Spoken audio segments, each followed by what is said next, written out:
have a dream that my 4 little children will one day live in a nation where they will not be judged by the color of their skin, but by the content of their character. I have a dream today.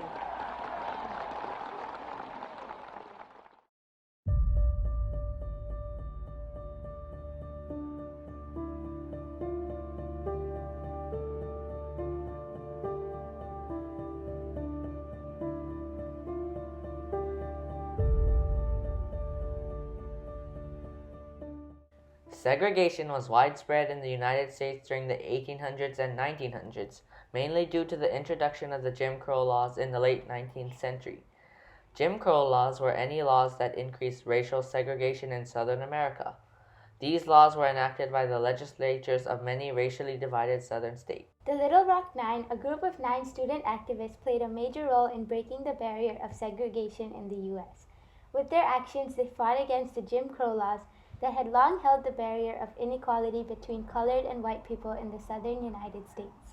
The Little Rock Nine consisted of 9 African American kids who were selected by the NAACP, the National Association for the Advancement of Colored People, to work with the government in an attempt to desegregate Central High in a town called Little Rock, Arkansas.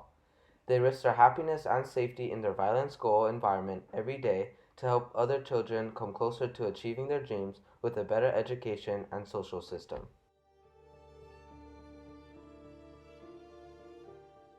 The barrier that they faced and broke through was a barrier that people have been fighting against for decades and still fight against today. This barrier is the limited rights of African American citizens in the United States. The Little Rock Nine paid a great contribution to breaking the barrier of segregation in the public school system. Due to the landmark Supreme Court decision, Brown versus the Board of Education, schools were told to integrate quickly, and the NAACP was in charge of choosing 9 children to represent their association by integrating into an all-white school.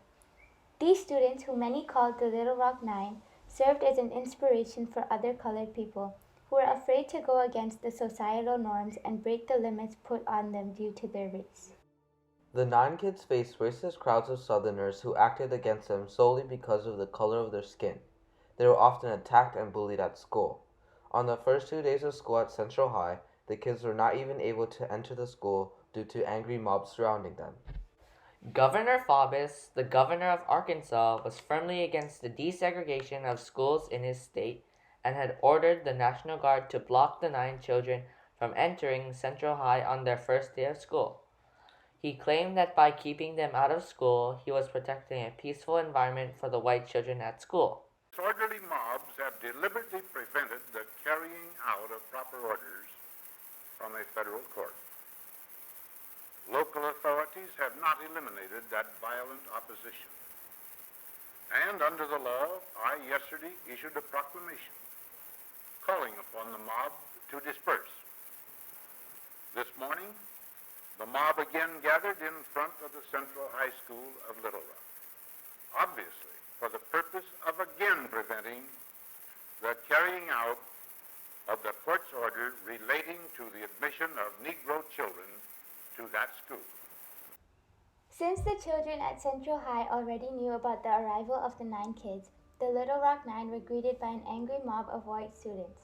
They were constantly mistreated at school, and this harassment continued throughout their time in this school.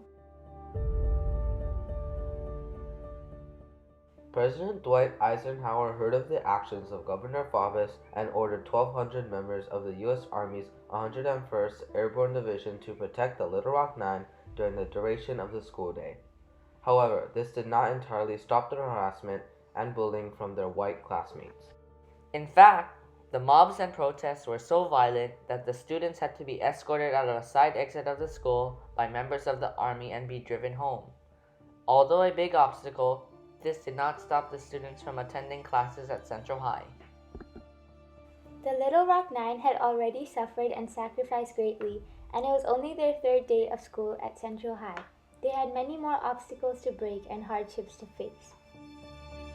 Didn't dawn on me, although I had some thoughts, that if the President of the United States has to send the 101st Airborne, who are soldiers and heroes from war, to protect your black butt, you're in a lot of trouble, right? I mean, this should be one's first thought, but it was not our first thought.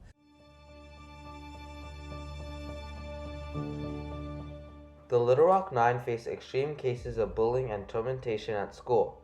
When describing the severity of the bullying in an interview with NPR, Melvin Patilo Beals, a member of the Little Rock Nine, stated that the most dangerous way was a gentleman passes you with a plastic toy gun, and you think, okay, I'm going to get wet, but you're not. You're going to get acid in your eyes, and that's what happened to me. She was saved in the nick of time from losing her vision by her bodyguard, who hurriedly held her over a water fountain to remove any acid from her eyes. Only 2 kids at Central High were welcoming to the Little Rock Nine, and 36 years later, the 9 students found out about the struggle they went through due to this. Elizabeth Eckford, a member of the Little Rock Nine, stated in an interview, "The boy was beaten in gym class and knocked down, and the coach didn't do anything. His parents got those threatening, hateful nighttime calls, and eventually he was so isolated that he only had one friend left at school." Another example of the injustice the Little Rock Nine faced occurred during lunchtime at Central High. Minijine Tricky, one of the Little Rock Nine, dropped her tray, splashing chili on Gitchell, one of the white students at school. Tricky was suspended for 6 days. Minijine got a rather harsh punishment for an act that may not have been punishable for a white student at the school. To put their treatment into context, a partial list of the attacks the 9 children faced included getting knocked downstairs, spit upon, kicked on the shins, raw eggs poured on them, lockers trashed, pushed against the wall and choked, hit with a tennis racket until they spit up blood, and pelted with snowballs that had large rocks in the middle. A year after their schooling at Central High, Governor Faubus shut down all schools in Little Rock, Arkansas, after the town decided over a vote that they would rather shut down all schools in their district than integrate students of color. However, a following Supreme Court ruling decided that this was unconstitutional, and the schools were soon reopened.